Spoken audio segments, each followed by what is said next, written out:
The city was glowing that evening. Everywhere, colorful lights decorated streets, tall buildings, and small shops. People walked with bags of gifts, children laughed, and carols filled the air. It was Christmas Eve, the night when families gathered, when homes became warm with love, and when even strangers smiled at each other with kindness. But inside a beautiful restaurant at the corner of the street, one man sat alone by the window. His name was Armin, a man who had everything money could buy but nothing that could fill the emptiness in his heart. Armin was not an ordinary man. At the age of 45, he was one of the most powerful CEOs in the city. His company was known everywhere, and people respected him for his sharp mind, discipline, and success. He owned houses in more than one country, cars that others could only dream of, and a lifestyle that many admired from far away. Yet when he entered his large home every night, silence followed him. There was no one to greet him, no one to share his thoughts, no one to wait at the dinner table. He was surrounded by luxury, but inside, he was poorer than anyone could imagine. That evening, he decided not to spend Christmas Eve at his house. He thought maybe if he went out, if he sat in a lively restaurant, he might feel less lonely. The place he chose was filled with joy. Families had booked tables, couples exchanged gifts wrapped in red and gold, and children ran around wearing Santa hats. Laughter mixed with music, and every table was alive with conversation. Armin, dressed in his fine black suit, walked in quietly and asked for a table for one. The waiter led him to a corner near the window. From there, he could see the lights outside and also the families inside. As he sat down, the waiter placed a menu in front of him. Armin ordered something simple, not because he cared about the food but because he didn't want to look out of place. When the soup arrived, he stirred it slowly with his spoon, his eyes wandering from table to table. His gaze always stopped on the faces of happy families. He watched a father cut a piece of turkey for his little boy, a grandmother telling stories to her grandchildren, and a mother leaning close to her daughter, whispering something that made the child laugh with pure joy. Every little scene was a reminder of what he never had. People often thought Armin was a man who had chosen his life. They believed he loved work more than people, money more than love, and power more than peace. But the truth was different. He had not planned to be alone. In his younger days, he dreamed of having a family, of coming home to warm lights and happy voices. But each time love knocked on his door, he pushed it away, telling himself there would be time later. Work always came first. There were meetings to attend, deals to close, and goals to reach. Slowly, later never came, and people stopped waiting for him. The ones who once loved him grew tired of his absence. Friends found other companions, and relationships ended with quiet goodbyes. Now, as he sat in the restaurant surrounded by strangers, he wondered when his life had turned into this. He had built towers of success, but inside those towers, he had locked himself away. Every Christmas for the past 10 years had been the same: lonely dinners, empty halls, and gifts that nobody cared to open. Tonight was no different, except the noise around him reminded him even more of his own silence. A waiter came by to refill his glass of water. Armin nodded politely, but his eyes remained on the families nearby. The laughter sounded almost like music, but for him, it was a song he could not join. He thought about calling someone, maybe an old friend, maybe a relative. But then he remembered he had lost touch with almost everyone. His phone was filled with business contacts, but not a single person he could call and say, "Merry Christmas, I miss you." That thought hit him harder than he expected. He lowered his eyes to the table, afraid the emotions might show on his face. Outside the window, snow had begun to fall. The flakes danced in the light of the street lamps, making the city look magical. Children ran on the sidewalks, leaving footprints as they chased each other. Some families walked by, holding shopping bags and singing softly. Armin rested his chin on his hand, watching them as though they belonged to a world different from his. He was part of the same city, breathing the same air, but he felt like an outsider, looking in from the cold. He thought about his parents, who had once been proud of him when he achieved his first success. They had wanted him to visit often, but he always promised, "Next time, when I'm less busy." Years passed, and one day there was no next time. He had not even been there for their last Christmas. That memory made his chest feel heavy, and he closed his eyes for a moment to push it away. The food on his table grew cold. He barely touched it, only pretending to eat so no one would notice his lack of appetite. He didn't want pity from anyone. He was used to being seen as strong, confident, and untouchable. But tonight, sitting in that restaurant full of warmth, his strength felt like a mask he could no longer wear. Behind that mask was a man who simply wanted what every child in the room already had: love, laughter, and belonging. Time moved slowly. The noise around him felt louder with each passing minute. He tried to distract himself by looking at the decorations on the wall: golden bells, shining stars, and a tall Christmas tree in the corner. Children gathered near the tree, placing small notes of wishes under it. Some wished for toys, some for chocolates, some even for snow to last longer. Armin wondered what he would write if he placed a note there. Would he dare to write the truth? That all he wanted was a family, someone to sit across from him and share a meal, someone who would notice if he wasn't there? His heart ached at the thought, and he quickly took a sip of water to hide the pain. Nobody in the room knew who he was. To them, he was just another man having dinner. They did not know he was the CEO of one of the largest companies in the city, that he had the power to sign a deal worth millions with a single phone call. And yet, none of that mattered tonight. What mattered was that he was alone, and all the success in the world could not change that. The minutes ticked by.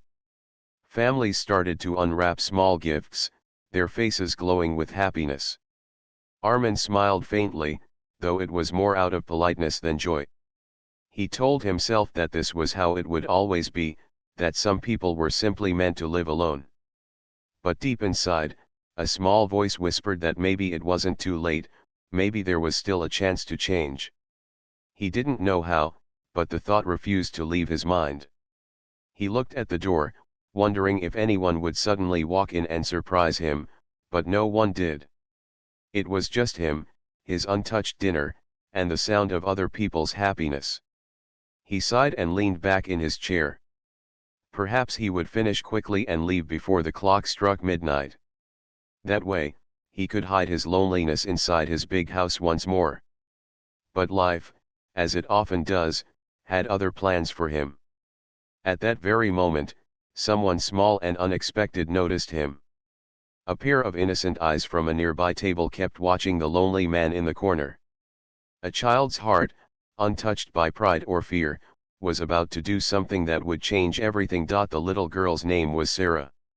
She was just 7 years old, full of energy and curiosity, the kind of child who noticed things that adults often ignored. Her family sat at a table not far from Armin's. They were not wealthy people, but they were rich in the ways that mattered: warmth, togetherness, and love. Her father worked at a local office, her mother was a school teacher, and her older brother, about 10 years old, loved teasing her but protected her fiercely at the same time. While her parents were talking and her brother was busy unwrapping a small gift, Sarah's eyes wandered around the restaurant. She loved looking at the decorations, the lights, and the big Christmas tree in the corner. But then her eyes stopped on a man sitting alone. He looked different from everyone else. He was well dressed, his suit neat and sharp, but his face carried a kind of sadness that Sarah could feel even from far away. She tilted her head and kept watching him. She saw how he barely touched his food, how his eyes looked at other families with a faraway expression, and how he sighed quietly as if carrying a heavy weight on his shoulders. To her innocent heart, it was strange. Why would anyone sit alone on Christmas Eve? To her, Christmas was about family, sharing, and laughter. She couldn't imagine someone being alone on such a night. "Mom," she whispered, tugging her mother's sleeve. "Why is that man eating by himself?" Her mother glanced over discreetly, then lowered her voice. "Maybe he doesn't have anyone to spend Christmas with." Sarah frowned, her little heart tightening at the thought. "That's sad," she said softly. "Nobody should be alone tonight." Her mother smiled gently and stroked her hair. "Sometimes life is like that, sweetheart. Not everyone is as lucky as we are." But Sarah couldn't stop thinking about the man. She watched him for several minutes, noticing how he stirred his soup without really eating it. Something inside her told her that she had to do something. Her heart, pure and fearless, couldn't accept the idea of leaving him alone. "Can I invite him to sit with us?" she suddenly asked. Her mother blinked in surprise. "Invite him?" "Yes," Sarah said with determination. "We have space at our table. He looks so lonely, Mom. Maybe he just needs someone to talk to. It's Christmas. We should share." Her father, who had been listening quietly, chuckled softly. "You have a big heart, Sarah. But he's a stranger." "Are you sure?" Sarah nodded with all the seriousness her little face could show. "Yes, Daddy. Christmas is about love. If we can make someone happy, we should try." Her parents exchanged a glance. They were touched by their daughter's innocence. After a moment, her mother gave a small nod. "All right. But be polite, okay? If he doesn't want to join, just smile and come back." With her parents' permission, Sarah slid off her chair, smoothed her red Christmas dress, and walked bravely toward the lonely man. Her small footsteps echoed softly on the wooden floor of the restaurant. Some people glanced at her curiously, but she didn't care. Her eyes were fixed on the man sitting by the window. Armin was lost in his thoughts when he suddenly heard a tiny voice. "Hello," Sarah said, standing beside his table. He turned, surprised to see a little girl looking up at him with wide, kind eyes. He blinked, almost unsure if she was really talking to him. "Hello," he replied softly. She smiled brightly, her two front teeth missing, making her look even more innocent. "Do you want to have dinner with us?" she asked, her voice sweet and direct. For a moment, Armin thought he had misheard. "What did you say?" "I said," she leaned closer as if to make sure he heard her clearly. "Do you want to have dinner with us? You look lonely here." The words hit him harder than he expected. He felt his throat tighten. No one had spoken to him so kindly in a very long time. He opened his mouth but no words came out. He was too shocked by her innocent question. Seeing his silence, Sarah continued, "We have space at our table. My mom and dad won't mind. It's Christmas. Nobody should eat alone, right?" Her eyes sparkled with sincerity. She wasn't asking because she pitied him. She was asking because her heart truly wanted to share her family's happiness with him. Armin's lips curved into a faint smile, something rare for him these days. "That's very kind of you," he said gently. "But I don't want to disturb your family dinner." "You won't disturb us," Sarah insisted quickly. "We'll be happy if you come. Please." She held out her tiny hand toward him, waiting. That small gesture broke something inside him. For years, he had built walls around his heart, convincing himself that no one cared, that people only wanted him for his money or power. Yet here was a child, who knew nothing about who he was, reaching out to him simply because she didn't want him to be alone. His hand trembled slightly as he placed it in hers. Her little fingers wrapped around his much larger one, and she beamed with joy. "Come on," she said excitedly, tugging him toward her table. As they walked, Armin felt eyes on him. Some people in the restaurant watched with smiles, touched by the little girl's act. Others simply continued their meals. But for him, the world seemed to slow down. He couldn't remember the last time someone had invited him to join them, not for business, not for profit, but out of pure kindness. When they reached the table, Sarah announced proudly, "Mom, Dad, this is," she paused and looked up at him. "What's your name?" "Armin," he said softly, almost shyly. "This is Mr. Armin," Sarah continued with confidence. "He's going to have dinner with us." Her parents stood politely. Her father extended his hand. "Welcome, Mr. Armin. Please, join us." Her mother smiled warmly. "We're happy to share our table with you." Armin felt a lump in his throat. He wasn't used to such genuine kindness. Usually, when people shook his hand, it was because they wanted something from him. But this was different. This was human, simple, real. He pulled out the empty chair next to Sarah and slowly sat down. The table was filled with simple dishes: roast chicken, mashed potatoes, bread rolls, and a small cake in the center. It wasn't the kind of luxury meal he was used to, but somehow it looked more inviting than any expensive dinner he had ever had. Sarah grinned, proud of herself. "See? Now you're not alone." Armin chuckled softly, the sound surprising even himself. "You're right," he said. "Thank you." As the family returned to their conversation, they gently included him too. Sarah's brother asked him if he liked football.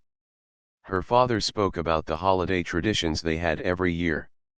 Her mother asked if he had any favorite Christmas memories. Slowly, the walls around his heart began to soften. He found himself speaking more than he expected. He told them little things: how he used to love Christmas as a child, how his mother would bake cookies, and how his father would decorate the tree. The memories he had long buried came alive again, and for the first time in years, he felt warmth spreading inside him. Sarah, sitting beside him, kept smiling at him as if she knew she had done something important. To her, it was simple: she saw someone alone, and she shared her family. But to Armin, it was a moment that touched the deepest part of his soul. As he looked around the table, he realized something. He didn't know these people well, yet he felt more at home here than he had in years. All because a little girl had asked him one simple question. Armin sat at the table with Sarah and her family, and for a while he felt almost like he belonged there. The sound of their voices wrapped around him like a soft blanket. He didn't feel judged or out of place, though at first he had been nervous. The kindness of Sarah's parents and the innocence of Sarah herself created a space where he could relax. He had been a man of rules and order all his life, always careful with his words, always measured in what he shared. But here, at this small table, he began to feel different. The food was simple, yet it tasted better than anything he had eaten in years. It wasn't about the flavor of the roast chicken or the creamy mashed potatoes. It was the laughter, the small conversations, and the feeling of being part of something. Each bite carried warmth, as if the meal was seasoned with love. Armin realized how much he had missed these meals where people weren't in a rush, where stories were told between bites, and where even small things, like who would take the last piece of bread, became moments of joy. Sarah's father asked him questions, not about business or money, but about life. "Do you enjoy reading?" he asked casually. "What kind of music do you like?" These were questions Armin hadn't answered in years. Most of his conversations revolved around numbers, profits, and strategies.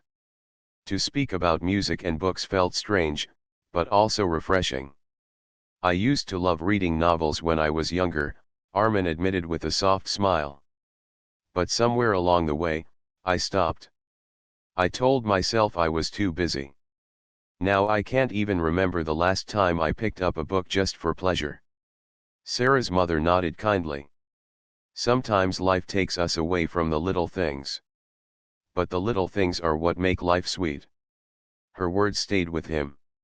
He thought about how many little things he had given up: walks in the park, evenings with friends, phone calls to family. He had traded them all for long meetings, endless flights, and late nights at the office. And what had he gained? Success, yes. But sitting at this table, he realized success felt very small compared to the sound of a child's laughter. Sarah leaned closer to him, resting her elbows on the table. "Do you like Christmas?" she asked, her eyes shining with curiosity. Armin hesitated before answering. "I used to," he said honestly. "When I was a boy, Christmas was my favorite time of year. But as I grew older, it became just another day." "That's sad," Sarah said with a little pout. "Christmas should always be special. You need people around you.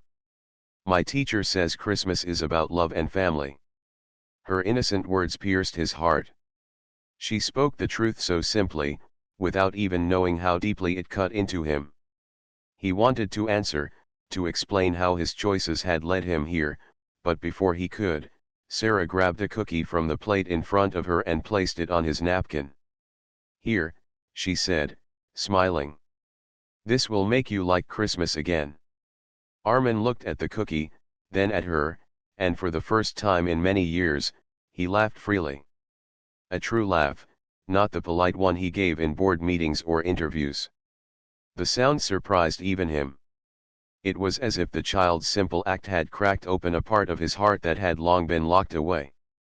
As dinner continued, Armin found himself telling stories he had not shared in years. He spoke about how his father used to decorate their small home with paper stars, and how his mother would bake pies even when money was tight.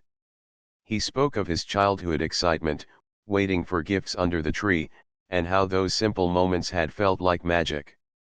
Sarah's brother, David, listened with wide eyes. "Did you get lots of presents when you were a kid?" he asked. Armin shook his head with a small smile. "Not really. My parents couldn't afford much. But what we had was enough.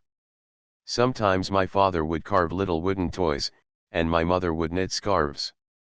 Those gifts were more special than anything I could buy today." Sarah clapped her hands. "See, it doesn't matter if it's big or small. What matters is that it comes from love." Again, the child's words struck him. Love. That was the one thing missing in his life. He had tried to fill the emptiness with money, with expensive things, with recognition. But none of it had replaced the simple, powerful presence of love. As the evening went on, he noticed something else. Sarah's family wasn't perfect. They didn't have everything.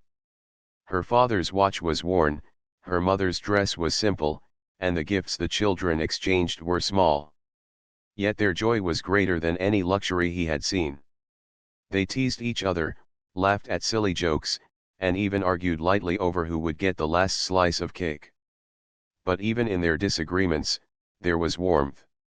Their bond was strong, and that strength was built on love, not wealth. Armin felt both joy and sadness at the same time. Joy because he was part of it, even if just for one night. Sadness because he realized how much he had lost in chasing things that did not matter as much as he thought. At one point, Sarah looked at him with her curious eyes. "Do you have children?" she asked. The question made his chest tighten. He shook his head slowly. "No, I don't." "Do you want children?" she continued innocently. Armin's eyes softened. "I think I would have liked to. But life didn't turn out that way." Sarah tilted her head thoughtfully, as if trying to understand.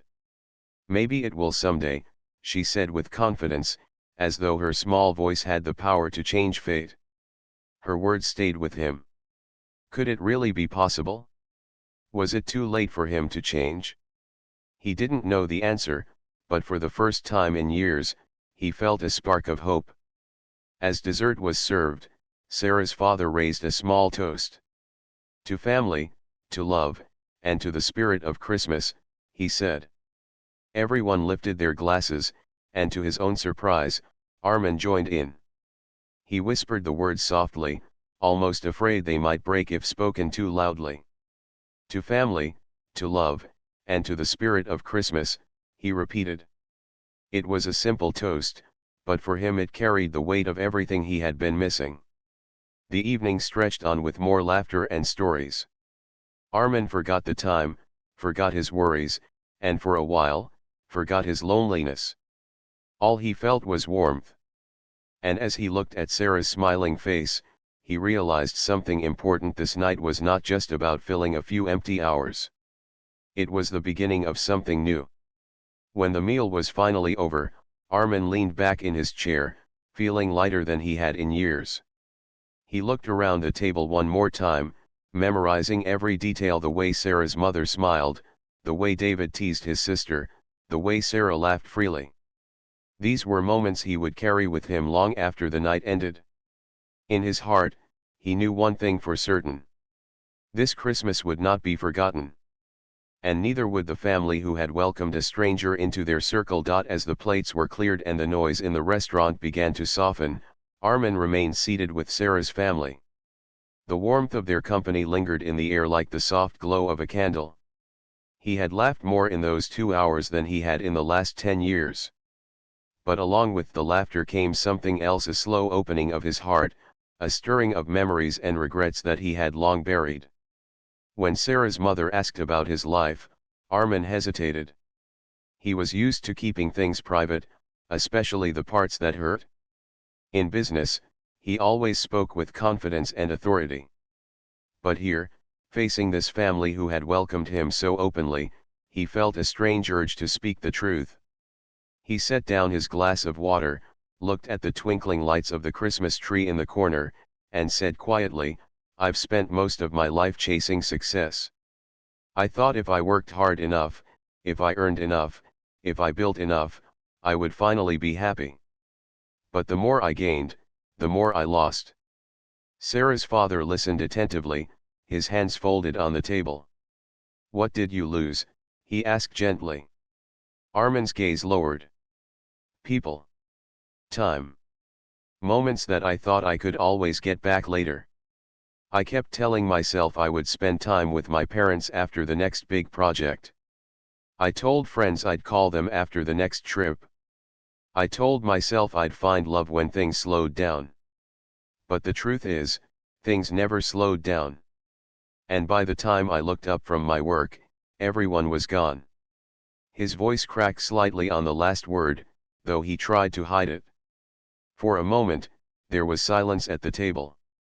Sarah's mother reached out and placed her hand gently on his. "It's not easy to admit those things," she said softly. "But you still have today. And you still have tomorrow."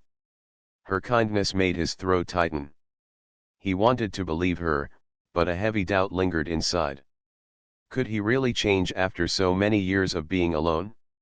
Sarah, who had been listening quietly, leaned forward.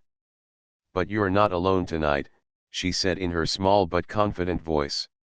Those simple words pierced him in a way no speech ever could. He looked at her, her bright eyes reflecting the glow of the Christmas lights, and felt tears sting the corners of his eyes. He quickly blinked them away, not wanting the little girl to see. But Sarah noticed everything. She smiled and gave his hand a small squeeze, as if to say it was okay. Armin took a deep breath and continued. "I thought success would make me proud. But now, when I walk into my office, all I feel is emptiness. I have everything money can buy, but I don't have what really matters. I don't have family. I don't have love. And sometimes I wonder if I've wasted my life." David, Sarah's older brother, frowned. "But you can't change the past, right? You can only change the future." Armin looked at the boy, surprised at his wisdom. "You're right," he said slowly. "I can't change the past. But maybe I can change what comes next." Her father nodded. "Exactly. Life doesn't end until it ends. Every day you wake up is another chance." For the first time in many years, Armin felt something he thought was gone: hope. It wasn't a loud or dramatic feeling. It was quiet, like a small candle in the dark. but even the smallest flame can chase away shadows. The conversation turned lighter again, but inside, Armin kept thinking. He thought about his choices, his mistakes, and the way he had hidden behind his work. He thought about all the people he had pushed away, and how much courage it would take to rebuild. Yet he also thought about what Sarah's father had said, that every day was another chance. When dessert plates were taken away and the restaurant began to empty, Sarah's family stood to leave. Armin walked with them to the door. Snow had thickened outside, covering the streets with a fresh, white blanket. The air was crisp, and Christmas lights sparkled brighter against the dark sky. At the entrance, Sarah turned to him. "Will you be okay?" she asked. Armin knelt slightly so his eyes were level with hers. "Because of you, yes," he said sincerely. "Tonight, you reminded me of something I had forgotten, that life is not meant to be lived alone." She grinned and hugged him without hesitation. For a moment, he froze, unused to such open affection. Then slowly, he placed his arms around her, holding her gently. It was the kind of hug he hadn't felt in decades, honest, warm, and healing. Her parents thanked him for joining them, but in truth, he felt he was the one who should thank them.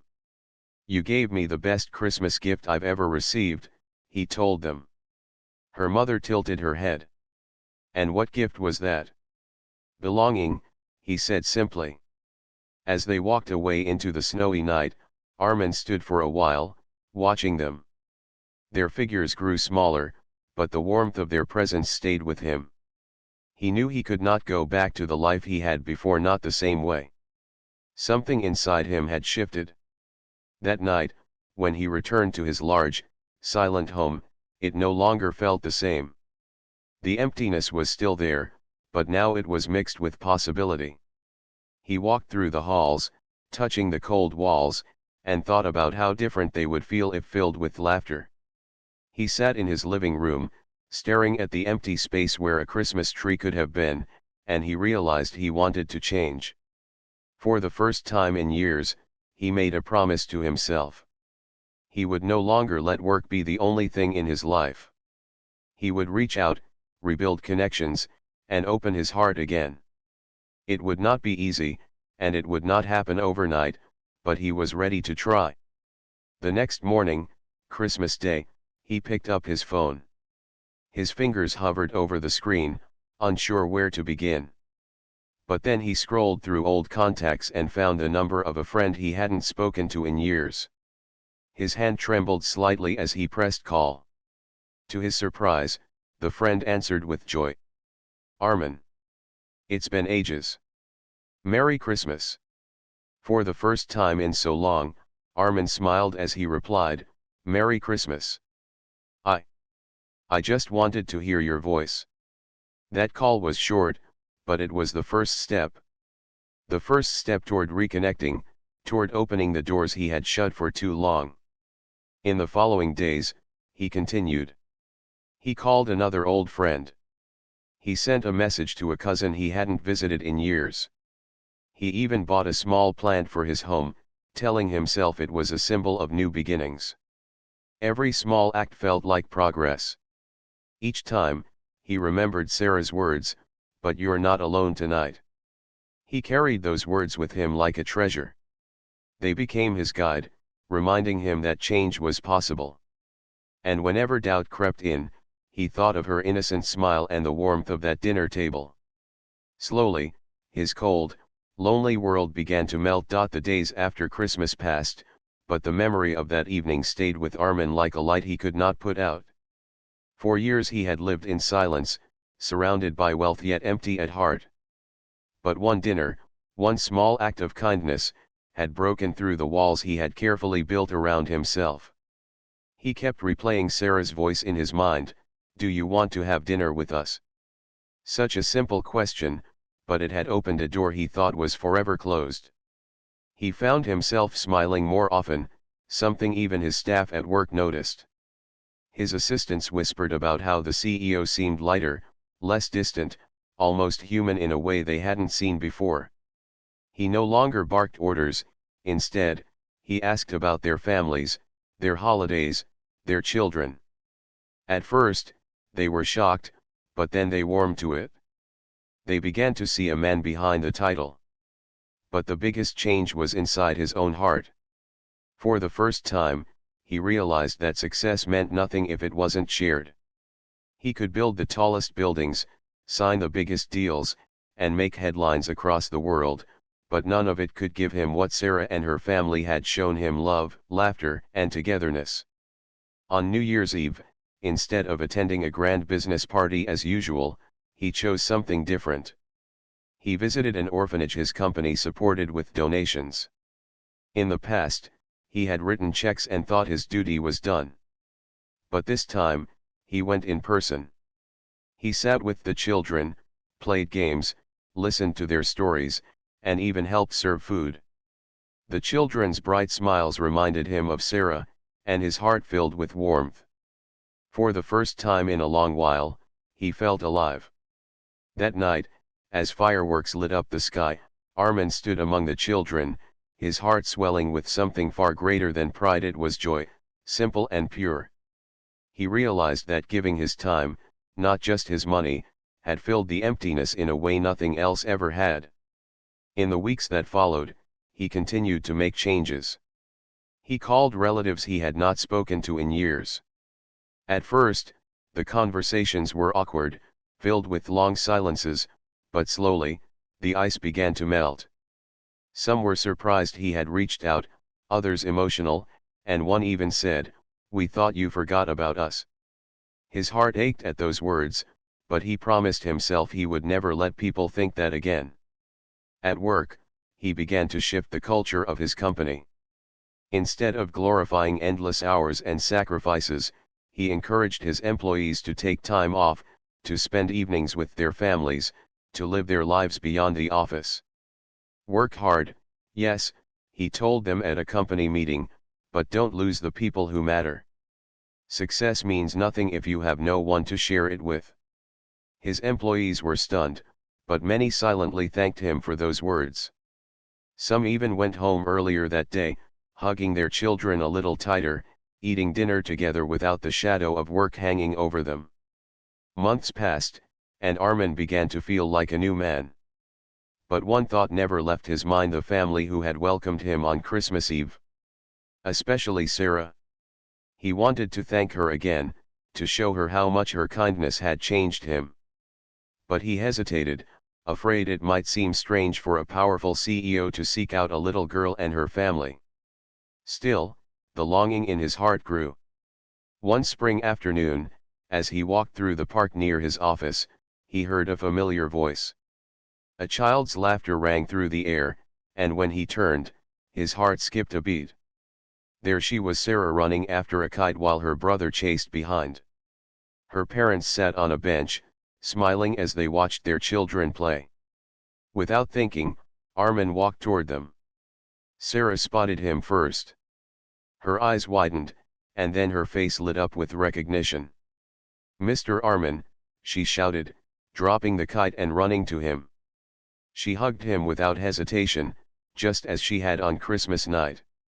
Her parents looked up, surprised but pleased. "Mr. Armin," her father said warmly, standing to greet him. "What a nice surprise." "I didn't expect to see you here," Armin admitted, still smiling. "But I'm glad I did. I've been meaning to thank you all, especially Sarah." Sarah tilted her head. "Thank me? Why?" "Because you changed my life," he said sincerely. "That night, you reminded me of something I had forgotten: that people need each other, that no one should be alone. You gave me the courage to change. Since then, I've reconnected with my family, I've found joy in giving my time to others, and I feel alive again. And it all started with your simple question." Sarah's eyes sparkled. "All I did was invite you to dinner." "And sometimes," Armin replied gently, "the smallest things make the biggest difference." Her parents smiled, deeply moved by his words. Sarah's mother said, "You were meant to be at our table that night." Sometimes life brings people together for a reason. Armin nodded. I believe that too. From that day on, Armin stayed in touch with them.